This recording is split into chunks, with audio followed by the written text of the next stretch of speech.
تو ہم اگر 5,000 بندہ ہے تو 5 لاکھ دفعہ آج کے بڑے دن ہم تحفہ پیش کر سکتے ہیں، کیونکہ آپ صلی اللہ علیہ وسلم کے ہم سب پہ احسانات ہیں، صرف ہم پہ احسان نہیں ہے، اس پوری کائنات پہ احسان ہے، کیونکہ وہ صرف مسلمانوں کے لیے رحمت بنا کے نہیں بھیجے گئے، اس تمام کائنات کے لیے رحمت بنا کے بھیجے گئے۔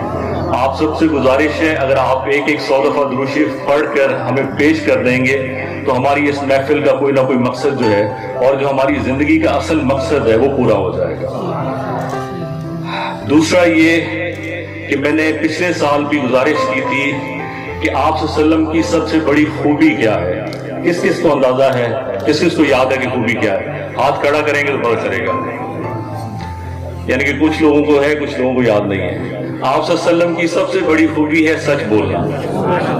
آپ سب سے پہلے صادق مشہور ہوئے، اس کے بعد امین مشہور ہوئے، اور اس کے بعد جتنی بھی چیزیں ہیں وہ سٹارٹ ہوئی۔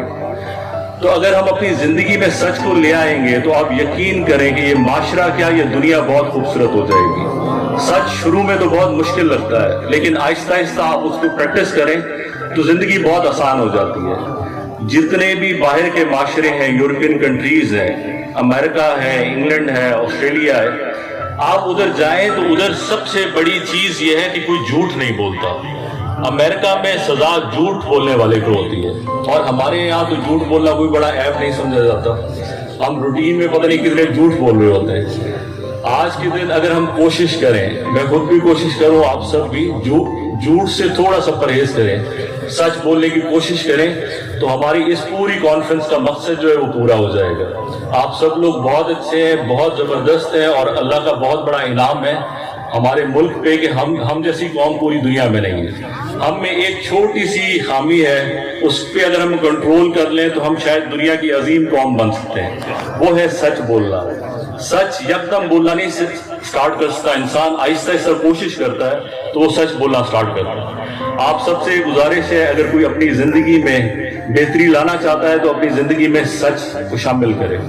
وہ ارشاد یہ ہوتا ہے کہ جھوٹے پہ اللہ کی لعنت ہوتی ہے، تو یہ چیز تو میں نے بالکل نوٹ کی ہے کہ جو بندہ جھوٹ بول رہا ہوتا ہے اس پہ ضرور اللہ کی لعنت ہوتی ہے۔ آپ اس لیے سچ بولیں کہ سچ اللہ کو پسند ہے، اور سچ جو ہے وہ نجات دیتا ہے۔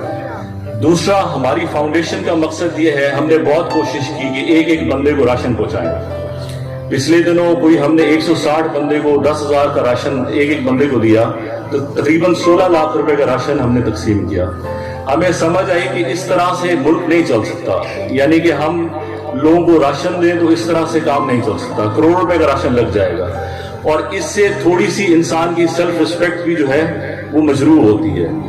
اب ہم کوشش یہ کر رہے ہیں، جو ہمارا مقصد ہے کہ ایک ایسا کالج انسٹیٹیوٹ بنائیں کہ جس میں بچوں کو ٹیکنیکل ایجوکیشن دیں، یعنی کہ آپ سب لوگ تقریباً 5,000 سے 10,000 بندہ ادھر موجود ہے، اگر ایک ایک بچے کو پڑھا لیں گے تو 10,000 گھر پل جائیں گے۔ اب امریکہ میں، آسٹریلیا میں تقریباً 2 لاکھ بندہ ہر سال چاہیے ہوتا ہے۔ کون سا چاہیے ہوتا ہے؟ وہ پلمبرنگ کر لیں، وہ الیکٹریشین بن جائے، وہ کچھ بھی کر جائے، ساتھ انگریزی آتی ہو، تو ان کی منیمم تنخواہ 3 سے 5 لاکھ روپے ہوتی ہے۔ ہم سب کوشش کریں کہ اپنے بچوں کو میٹرک تک پڑھائیں، میٹرک تک پڑھانے کے بعد ہم یہ کوشش کریں کہ ان کو ٹیکنیکل والی سائٹ پہ لے کے جائیں۔ یہ جو موجودہ نظام ہے، ایم اے کر لینا، بی اے کر لینا، ایم ایس سی کر لینا، جو ہمارے پڑوسی ملک ہیں، انڈیا، اس کی 1 ارب آبادی ہے، 1 ارب 20 کروڑ آبادی ہے، اس میں بہت سارے لوگ ہیں جنہوں نے ماسٹرز مختلف چیزوں میں کیا ہوا ہے۔ جو ٹیکنیکل ایجوکیشن ہے وہ ملک کو سدھار سکتی ہے۔ اگر ہم اپنے ملک کو ترقی دینا چاہتے ہیں تو ہمیں چاہیے کہ ہم اپنے ایک بچے کو ٹیکنیکل ایجوکیشن ضرور دیں۔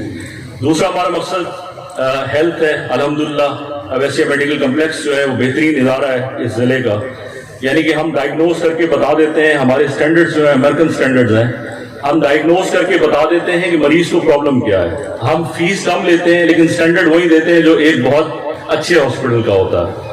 اب غریب آدمی کے پاس 2 چیزوں کا، اپنی غربت کو ختم کرنے کے 2 طریقے ہیں۔ ایک، اپنے بچوں کو پڑھائیں، آپ کم از کم میٹرک ضرور کروائیں، میٹرک کے بعد راہیں کھلتی ہیں۔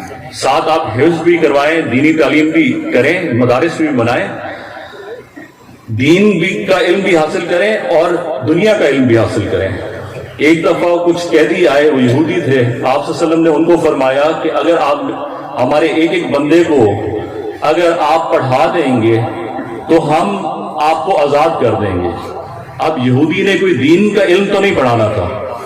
یہودیوں نے کیا پڑھانا تھا؟ جو دنیا کا علم ہے. یعنی کہ کسی کو میڈیسن کا پتہ ہے تو وہ میڈیسن کرے گی. اب بہت معزز صاحبان ہیں ادھر ریسکیو کے انچارج ہیں. اب ماشاءاللہ یہ بہت زبردست کام ہے. باقی جتنے صاحبان ہیں، ڈاکٹر صاحبان ہیں، باقی انتظامیہ میں سے کچھ لوگ ہیں. تو ہم سب کو چاہیے کہ اپنی اپنی کیپیسٹی میں لوگوں تک بات سے پہنچا سکیں آج کے دن کے صدقے کہ اپنے بچوں کو ہم پڑھائیں. اگر ہم اپنے بچوں کو پڑھائیں گے تو یہ ملک بہتر ہوگا، اور کوئی طریقہ کار نہیں. میں بہت زیادہ آپ لوگوں کا شکر گزار ہوں. اس کے بعد میں دعوت دوں گا قطب الدین فریدی صاحب کو کہ وہ اپنا بیان کریں اور آپ سب لوگوں کو علم سے روشناس کروائیں. بہت بہت شکریہ، مہربانی.